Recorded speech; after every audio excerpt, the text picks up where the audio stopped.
कार्यक्रमाच्या आयोजका भिकुणी संघमित्र, आज संघमित्र गंधकुटी बुद्धविहार ट्रस्ट नालासोपारा आणि इंडो श्रीलंका विरासत कार्यक्रम समितीने आयोजित या कार्यक्रमामध्ये खरं म्हणजे इतिहासाचा उजाळा आपल्याला होत आहे।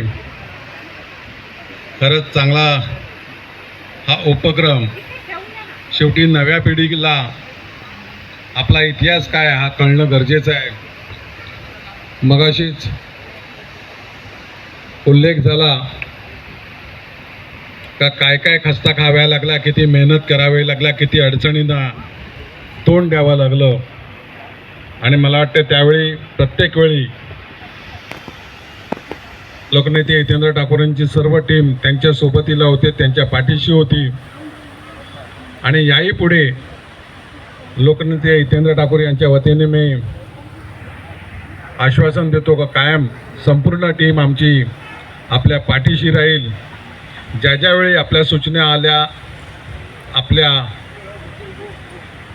टीमकडनं म्हणा किंवा आपल्या सेवकांकडनं म्हणा, ज्या ज्या काही सूचना आल्या त्याचं पालन करण्याचं महापालिकेचा महापौर म्हणून आणि एक आपला कार्यकर्ता म्हणून आम्ही नेहमीच प्रयत्न केला।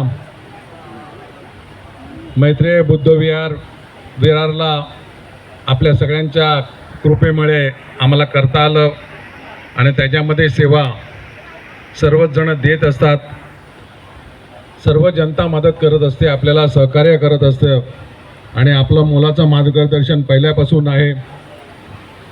या विहारासाठी देखील महापालिका कुठेही कमी पडणार नाही, त्यासाठी आम्ही वाटचाल चालू केलेली आहे, याआधी सुरू केलेली आहे। परंतु आर्किओलॉजिकल विभागाचा थोडासा अडसर येत असतो, पण त्याच्यात देखील मार्ग काढण्यासाठी आमचे प्रयत्न चालू आहे, त्यांच्याशी बोलणं चालू आहे। कुठचीही गोष्ट कमी पडणार नाही याची मी ग्वाही देतो आणि मी शुभेच्छा देतो का आपलं जे जे काय कार्य, पवित्र कार्य चालू आहे त्याच्या पाठीशी 100% आम्ही उभे राहू, एवढी ग्वाही देतो आणि माझे 2 शब्द संपवतो। जय हिंद, जय महाराष्ट्र। साधू साधू साधू।